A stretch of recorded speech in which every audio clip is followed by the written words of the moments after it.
Abra sua Bíblia comigo, na segunda carta de Paulo aos Coríntios, no capítulo 1, para nós lermos dos versos de número 3 aos versos de número 11. É um texto que já está aqui no coração faz um tempinho, e agora a gente vai falar dele com a igreja, amém? Foi?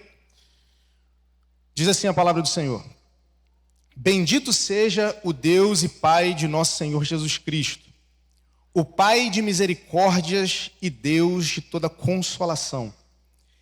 É Ele que nos consola em toda a nossa tribulação, para que, pela consolação que nós mesmos recebemos de Deus, possamos consolar os que estiverem em qualquer espécie de tribulação.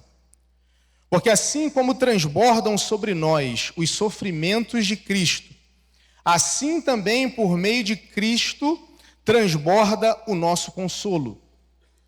Se somos atribulados, é para o consolo e a salvação de vocês.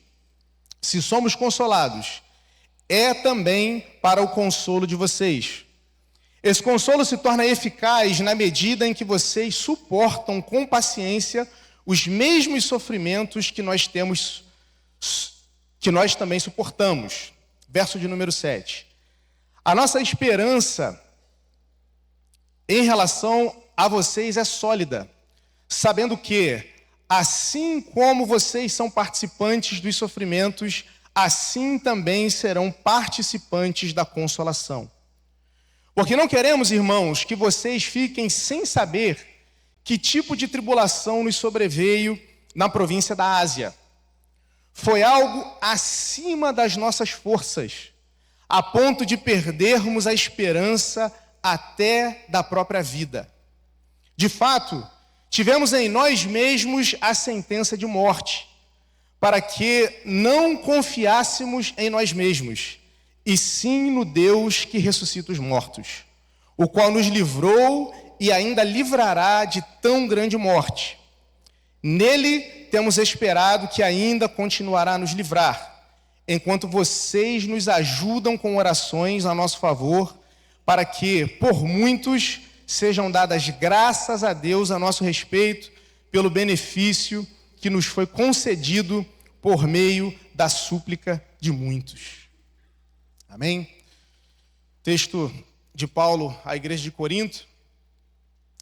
Um texto bem pastoral que Paulo transmite à igreja de Corinto, que ele escreve para eles aqui. E ele vai falar de algo que ele conhecia com propriedade. Paulo conhecia tribulação, Paulo conhecia sofrimento, escassez, dores, melhor do que muita gente. Porque ele experienciou isso, ele passou por muitas experiências nesse sentido. Então, quando ele escreve sobre o sofrimento, ele escreve de algo que ele conhecia. Ele está falando de algo que ele, de fato, já havia experimentado por muitas vezes no passado. E falar sobre isso é interessante porque, ao longo da vida, ainda que nós não tenhamos, talvez, experimentado um momento de dor, um momento de crise, um momento de tribulação, um momento de aflição, em algum momento, nas curvas da vida, o dia mau, como o Denis falou aqui, ele nos alcança. O sofrimento, a dor, a aflição, o desespero, a depressão, essas coisas, elas acabam, em algum momento da vida, se colocando diante de nós e fazendo com que nós, muitas vezes, nos sintamos como Paulo relata nesse texto, passando por muitas dificuldades no momento em que nós enfrentamos tribulação. Só que mesmo diante disso que eu falei e do texto que nós lemos, eu não vim aqui para deixar você triste. Deus me trouxe aqui para trazer para você uma palavra de esperança, para trazer para você uma palavra de consolo, uma palavra de ânimo, mesmo diante das dificuldades, mesmo diante das aflições da vida, mesmo diante das tribulações que nós muitas vezes enfrentamos ao longo do caminho. Porque o texto, ele nos mostra isso. Ele nos mostra que mesmo nesses momentos, há socorro de Deus, há auxílio do Senhor, a consolo dele para nós. Por isso que o título, que a gente sempre coloca quando vai ministrar é o Deus de toda consolação. O Deus de toda consolação. E quando a gente lê esse texto, ele nos ensina muitas coisas. E como eu falei, rapidamente eu quero pontuar com a igreja, tentando sempre trazer algumas aplicações para as nossas vidas do que esse texto ele traz para nós. Quando nós estamos passando por esses momentos, como Paulo passou e bem relatou na carta aqui de 2 Coríntios, a primeira coisa que Paulo fala quando ele começa a falar de dor, quando ele começa a falar de aflição, quando ele começa a falar de tribulação, você percebeu que ao longo dos versículos, quantas vezes ele fala tribulação, sofrimento, mas também quantas vezes ele fala consolação. Quantas vezes ele fala encorajamento, consolação, encorajamento, auxílio da parte de Deus. E logo no primeiro versículo, no 3, ele já começa dizendo assim: bendito seja o Deus e Pai de nosso Senhor Jesus Cristo, o Pai de misericórdias e Deus de toda consolação. Então a primeira coisa que eu quero falar com os irmãos logo no primeiro verso é: nós precisamos nos lembrar de quem Deus é para nós. Nós precisamos lembrar quem Ele é para nós. E Paulo começa esse trecho louvando, bendizendo, exaltando ao Senhor, dizendo quem Deus era para ele. É o Pai de nosso Senhor Jesus Cristo e Ele é o Pai de misericórdias, Deus de toda consolação. Pai significa dizer que é aquele que dá origem a. Deus é aquele que dá origem, aquele que cria, é a fonte, é dele que sai as misericórdias. E a Bíblia vai nos dizer que as misericórdias do Senhor se renovam todas as manhãs. Todas as manhãs nós temos misericórdias de Deus novas disponíveis para nós. Todos os momentos nós temos as misericórdias de Deus acessíveis a nós, mesmo quando nós estamos passando por dificuldades. E quando nós falamos de misericórdia, me vem à memória uma frase que li estudando para essa mensagem, de um comentarista que ele diz o seguinte, que a graça de Deus é algo que nós recebemos de Deus sem merecer. Mas as misericórdias de Deus é algo que nós recebemos de Deus para evitar que a gente receba algo que nós merecíamos. A graça de Deus nos permite receber algo que nós não merecíamos. E as misericórdias nos impedem de recebermos algo que nós merecíamos receber. Por isso nós precisamos nos lembrar: Pai de misericórdias e Deus de toda consolação. Nós não podemos nos esquecer que o Senhor é Pai de misericórdias e Deus de toda consolação. E quando Paulo diz Deus de toda consolação ou encorajamento, ele usa um termo grego para consolação que é paraklesis, que também carrega o sentido de encorajamento, de presença. Ele está dizendo claramente do consolo vindo do Espírito Santo. Ele está dizendo do consolo vindo daquele que nos acompanha, daquele que está sempre disponível para nos auxiliar. Ainda que a gente não saiba como pedir, o Espírito do Senhor intercede por nós. Ele está sempre pronto a nos auxiliar, sempre pronto a nos socorrer. Portanto, lembrem-se de quem Deus é para nós. Sabe por quê, irmãos? Porque mesmo quando as circunstâncias não mudam, o caráter de Deus permanece o mesmo. Mesmo quando as circunstâncias estão difíceis, mesmo quando a crise chega, mesmo quando nós sentimos a dor, mesmo quando aquilo que nós esperamos não acontece, não chega, mesmo quando a dor nos abate, e a gente espera que isso mude rápido, mas as circunstâncias não mudam, Deus permanece o mesmo. Então a gente precisa manter isso em mente, nos lembrando sempre que Deus é Pai de misericórdias e Deus de toda consolação. No verso número 4, Paulo traz para nós uma lição incrível que mexe muito comigo. E ele inicia o verso 4 dizendo assim: Ele é que nos consola em toda a nossa tribulação. Mas ele vai dizer para quê? Para que, pela consolação que nós mesmos recebemos de Deus, possamos consolar os que estiverem em qualquer espécie de tribulação. No verso de número 4, ele vai dizer que do consolo que transborda para os outros.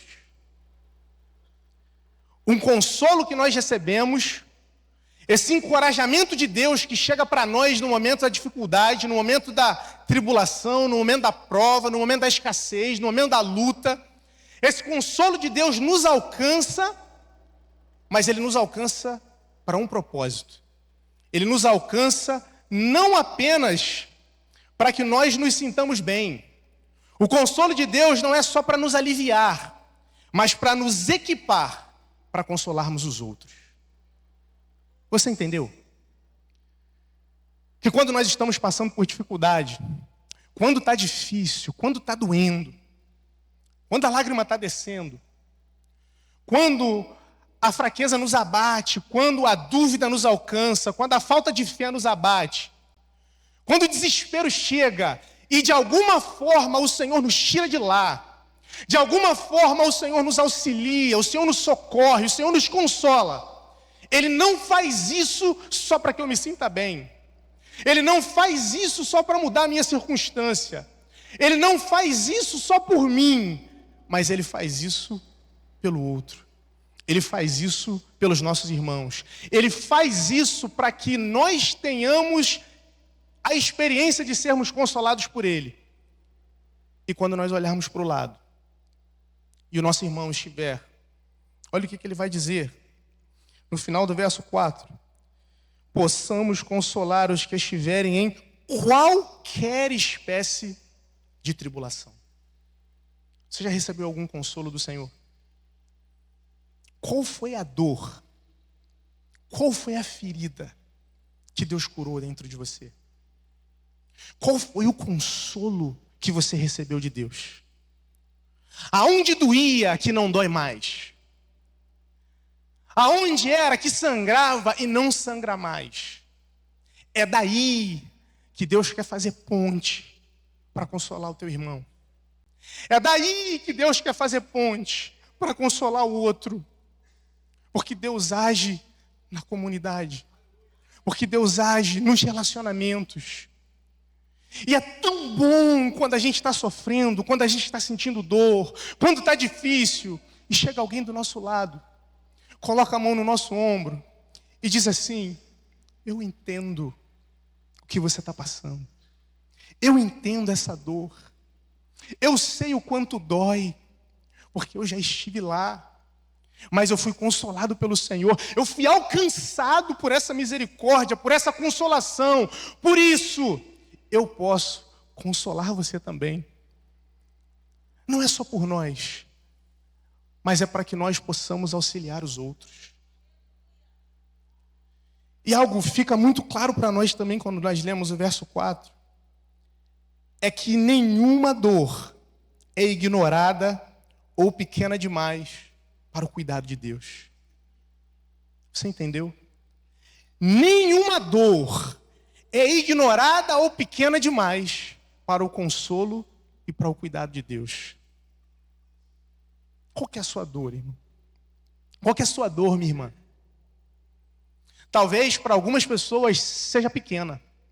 Talvez alguém ignore a sua dor, ignore o seu sofrimento, ignore a minha dor, ignore o meu sofrimento, mas Ele não ignora a nossa dor. Ele não ignora o nosso sofrimento, irmãos. Ah, mas é um namoro de adolescente. Ah, mas ele só não passou na prova. Foi um emprego que se perdeu, daqui a pouco alcança outro.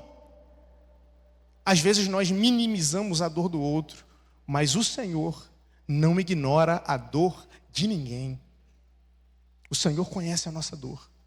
Portanto, entenda, irmãos, que nós recebemos esse consolo, nós recebemos esse auxílio, nós recebemos esse encorajamento do Senhor nos momentos das dores e dificuldades, das tribulações e aflições, para que nós possamos estender a mão, para que nós possamos colocar a mão no ombro, para que nós possamos ajudar os nossos irmãos que possam estar passando por qualquer tipo de tribulação. Sabe por quê, meus irmãos? Porque Deus não desperdiça tribulação. Deus não desperdiça sofrimento. Ele transforma as nossas cicatrizes em pontes para alcançar o outro. Amém? Louvado seja Deus. Seguindo com o texto, os versos de números 5, 6 e 7. Ele vai também nos ensinar algumas coisas muito interessantes. E ele diz assim: porque assim como transbordam sobre nós os sofrimentos de Cristo, assim também por meio de Cristo transborda o nosso consolo. Se somos atribulados, é para o consolo e a salvação de vocês. Paulo falando com aquela igreja. Se somos consolados, é também para o consolo de vocês. Esse consolo se torna eficaz na medida em que vocês suportam com paciência os mesmos sofrimentos que nós também suportamos. A nossa esperança em relação a vocês é sólida, sabendo que, assim como vocês são participantes dos sofrimentos, assim também serão participantes da consolação. Aqui Paulo está nos ensinando sobre um sofrimento que nos une a Cristo, mas também nos une aos irmãos. Uma tribulação, uma aflição, uma dor que nos une a Jesus, mas também nos une a quem caminha conosco, mas que também faz com que a mão sinta a dor que o pé sente, o ombro sinta o incômodo que o pescoço também, porque nós somos um único corpo, aonde o cabeça é Cristo. E quando o texto nos ensina isso, irmãos, o nosso consolo não vem de distrações ou negação da dor, mas da união com Cristo sofredor. Como é que é isso? Como é que a minha aflição, como é que a minha dor gera alguma identificação com Cristo? Como pode ser isso? Porque quanto mais nós experimentamos a cruz, mais nós conheceremos a consolação.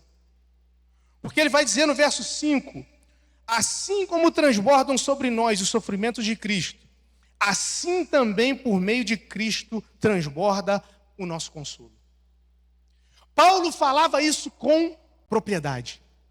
Porque quando Deus o separa, ele diz assim, diz para ele o quanto importa que ele padeça, que ele sofra pelo meu nome. Quando ele é separado para o ministério, quando ele é chamado por Deus, ele já é separado entendendo que ele padeceria. Ele já é chamado entendendo que ele sofreria. Ele já é chamado entendendo que ele passaria por dificuldades. Porque Jesus também não disse nada diferente para nós. No mundo tereis aflições, mas tende bom ânimo, pois eu venci o mundo. Ele já nos alertava também. E ele nos une com Cristo, porque ninguém entende mais de tribulação, ninguém entende mais de dor, ninguém entende mais de sofrimento do que o próprio Cristo, irmãos. Isaías capítulo 43, eu não passei lá para a mídia, mas eu vou abrir aqui, se der tempo deles projetarem, amém. Isaías 53, verso de número 10, diz o seguinte: todavia ao Senhor agradou esmagá-lo, fazendo-o sofrer. Quando ele der a sua alma como oferta pelo pecado, verá a sua posteridade e prolongará os seus dias, e a vontade do Senhor prosperará nas suas mãos. Texto falando do próprio Cristo. Quando a gente entende isso, a gente entende que quando dói aqui, quando nós passamos pelas aflições da vida, as tribulações e as dores, Jesus está dizendo assim, eu entendo. Jesus está dizendo assim, eu sei o que é sofrer. Eu sei o que é passar por essas dores. Eu sei o que é enfrentar essas dificuldades. O texto de Hebreus, capítulo 2, falando também de Jesus. Se vocês puderem me ajudar aí, por favor. Hebreus, capítulo 2, verso de número 10.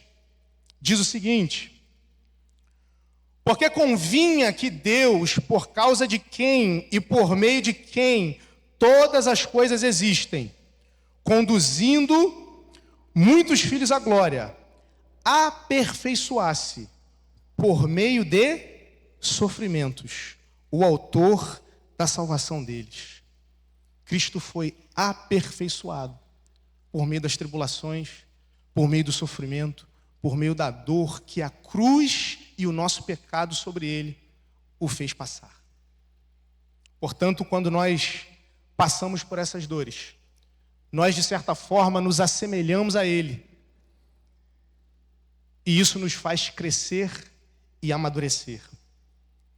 Seguindo para o verso de número 8, Paulo diz algo que choca a gente. Porque ele diz assim: porque não queremos, irmãos, que vocês fiquem sem saber que tipo de tribulação nos sobreveio na província da Ásia. Não há consenso em relação ao que aconteceu. Não se sabe exatamente que tipo de sofrimento, que tipo de tribulação foi essa que Paulo enfrenta na província da Ásia. Não está escrito. Mas fato é que Paulo vai dizer para os irmãos de Corinto que eles precisavam saber. E ele diz assim: foi algo acima das nossas forças, a ponto de perdermos a esperança até da própria vida. Às vezes, tudo parece perdido, irmãos. Às vezes, parece que não tem saída. Às vezes, a dor é tão grande, o sofrimento é tão difícil, a tribulação é tão intensa, que parece que não vai ter jeito. E a gente está vendo Paulo, irmãos. Nós estamos vendo Paulo, porque até os maiores servos de Deus passam por crises profundas. Ninguém está livre de passar por tribulações. Ninguém está livre do dia mal. Ninguém está livre de enfrentar um momento de dor, de dificuldade, de luto. Ninguém está livre de enfrentar um diagnóstico. Todos nós somos seres humanos e estamos suscetíveis às dores e às aflições da vida. E às vezes, quando isso nos abate, nós nos sentimos como Paulo. Paulo vai dizer que era algo além das nossas forças. E às vezes a gente sente que falta força. Às vezes a gente sente que não dá para enfrentar. E às vezes a gente olha no meio da luta e a gente diz assim: Deus, eu não aguento mais. Deus, eu não estou aguentando, está difícil, está doendo. Está além das minhas forças, Senhor. Está além daquilo que eu posso suportar. Talvez você tenha entrado aqui hoje assim. Talvez você tenha entrado por essas portas e está doendo tanto. A aflição, a tribulação e a dor está tanta que você está dizendo para Deus assim: Deus, está além das minhas forças. Eu não estou aguentando. Eu não estou aguentando. E foi o que Paulo nos relata aqui, que era algo além das suas forças. E ele vai dizer assim: a ponto de perdermos a esperança até da própria vida. Você consegue imaginar Paulo desesperançoso da própria vida?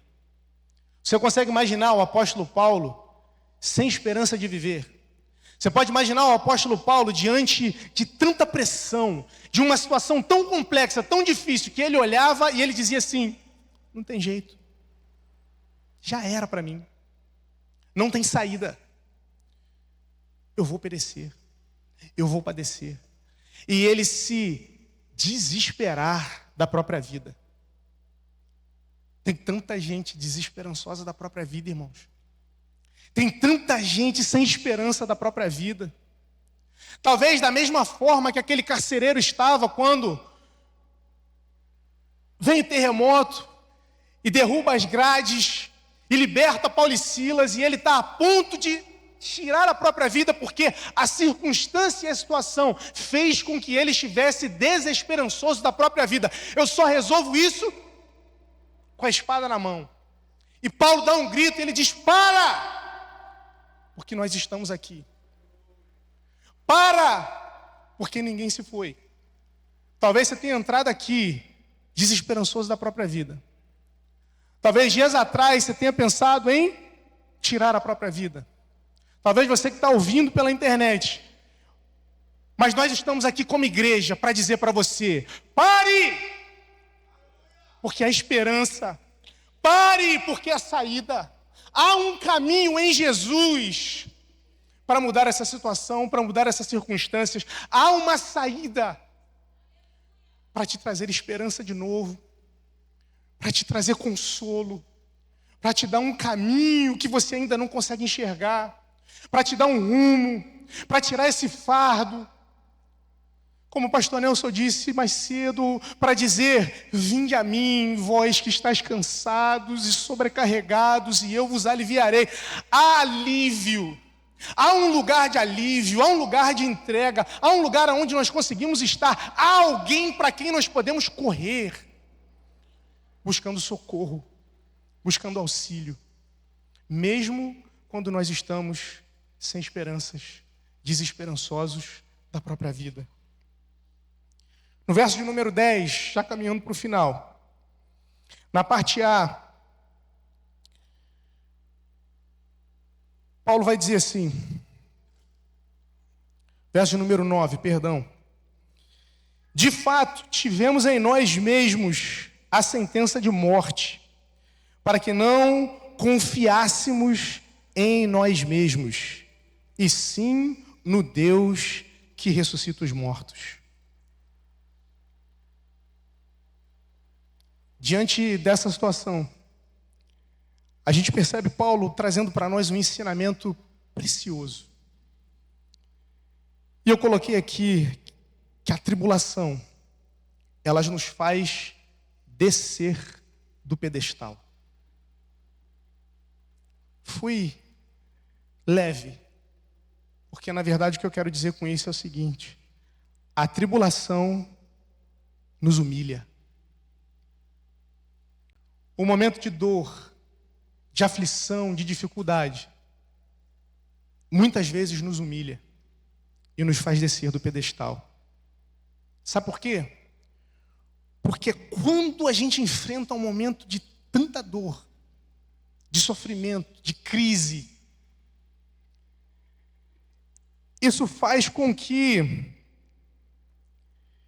e nos ensina, como Paulo disse, que nós devemos abandonar a autoconfiança e depender do Deus que ressuscita os mortos. Você entendeu? Olha o que Paulo diz: para que não confiássemos em nós mesmos, e sim no Deus que ressuscita os mortos. Quando a tribulação aperta, irmãos, a gente precisa descer do pedestal e entender que não há autossuficiência. E entender que há lugares, circunstâncias e momentos que a gente não consegue resolver, que nós não conseguimos encontrar saída. Há momentos, circunstâncias e lugares que o nosso conhecimento não serve para nada, que a nossa conta bancária não resolve, que os contatos que nós temos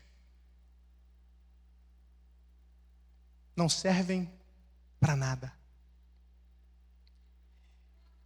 Mas há alguém para quem nós podemos correr. Há um lugar para onde nós podemos ir. Há alguém em quem nós podemos confiar. E esse alguém não sou eu. Esse alguém não são as minhas habilidades, esse alguém não são as minhas capacidades, não é o meu conhecimento, não é o meu dinheiro, não é nada a não ser a graça do nosso Senhor e o seu poder transformador, irmãos. A gente precisa entender isso. E jogar por terra o nosso orgulho. Jogar por terra a nossa altivez. Porque na crise, Deus molda o nosso caráter. Na dor, Deus nos faz melhor. Na aflição, Deus nos faz crescer. Na dificuldade, o Senhor nos faz depender dEle. E nos mostra que não são os nossos recursos, não é o nosso jeitinho, não é aquilo que nós sabemos ou podemos fazer, que é apenas dependermos e confiarmos nele. E Paulo, irmãos, você está entendendo quem está escrevendo isso aqui? É Paulo. Dizendo que o Senhor fez com que através daquela situação ele entendesse que ele não deveria confiar nele próprio, mas sim no Senhor. Amém, Jesus. Pois é Ele quem nos capacita para suportarmos as nossas tribulações. E nos últimos versículos, Ele nos ensina algo precioso também. E Ele vai dizer no verso 10, seguindo com o texto, dizendo assim, vou ler a partir do 9. De fato, tivemos em nós mesmos a sentença de morte, para que não confiássemos em nós mesmos, e sim no Deus que ressuscita os mortos, o qual nos livrou e ainda livrará de tão grande morte. Nele temos esperado que ainda continuará a nos livrar. Sabe por que às vezes nós precisamos não confiar em nós, mas confiarmos no Deus que ressuscita os mortos? Porque às vezes parece que morreu. Não tem mais vida. Às vezes o sonho morreu. Às vezes o casamento morreu. Às vezes não tem mais esperança, morreu. Mas Paulo está dizendo que tem alguém que ressuscita o que morreu. Há alguém que é poderoso para fazer nova todas as coisas. Há alguém que é poderoso para gerar vida onde não há vida, irmãos. Há alguém que é poderoso para fazer o amor voltar. Há alguém que é poderoso para abrir rios no deserto. Que é poderoso para transformar maldição em bênção. Há alguém que é poderoso para pegar um perseguidor. Alguém que matava cristãos e fazer dele o maior missionário do Novo Testamento. Talvez você ache que aquela pessoa não vai ser transformada. Ela não tem jeito, ele não tem jeito. Para Deus tem jeito. Essa situação não pode mudar, esse diagnóstico não pode se reverter, isso não pode mais acontecer. Deus pode fazer acontecer. Ele é um Deus que muda circunstâncias, que transforma corações. Ele faz, irmãos.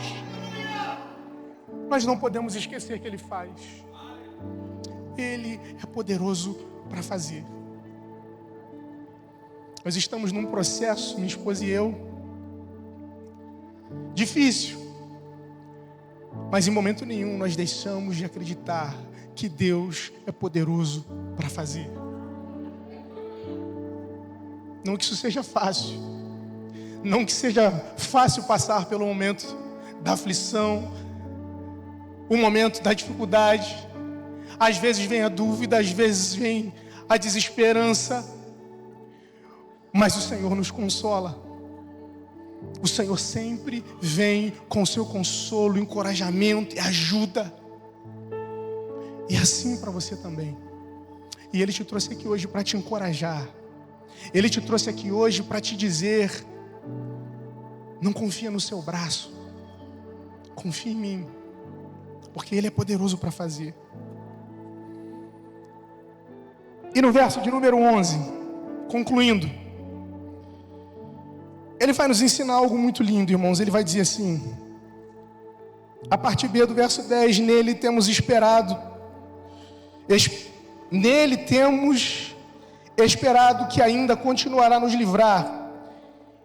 Enquanto algo acontece, enquanto vocês nos ajudam, com orações a nosso favor, para que por muitos sejam dadas graças a Deus a nosso respeito, pelo benefício que nos foi concedido, por meio da súplica de muitos, por meio da oração de muitos. E eu quero concluir essa mensagem dizendo que a oração da igreja, a oração dos irmãos, a oração de quem caminha com você, é vital no processo de consolo, é vital no processo de encorajamento, é essencial no processo de nos levantar, de nos erguer, de nos fazer ter esperança, de fazer a chama voltar a queimar, de nos ajudar a nos colocar de pé novamente, para caminharmos e prosseguirmos. A oração da igreja é vital, irmãos. Quando nós lemos as cartas de Paulo, nós percebemos que Paulo era alguém que não se envergonhava, irmãos, de pedir oração. Ele estava sempre nas suas cartas comunicando e dizendo: orem comigo, intercedam por mim, o tempo todo. E Jesus não fez diferente. Jesus não fez diferente. No momento de maior aflição, no momento de maior dor, no momento em que ele sentiu o peso da cruz, irmãos, ele vai para o Getsemane. Ele leva 3 dos mais próximos. E o que ele diz para eles? Ficai aqui e vigiai comigo. Fica aqui e ora comigo. Não me deixa sozinho, fica aqui e ore comigo, porque está difícil. E nós vemos Paulo no final desse trecho rico, falando de consolo, falando de confiança nele, falando de momentos difíceis, mas de um consolo que vem da parte dele, dizendo que foi vital nesse processo, para que o nome do Senhor fosse glorificado através daquela situação. Só foi possível vencer, só foi possível a esperança voltar, só foi possível voltar a acreditar, porque havia uma igreja orando, porque haviam irmãos intercedendo, porque haviam pessoas orando por ele.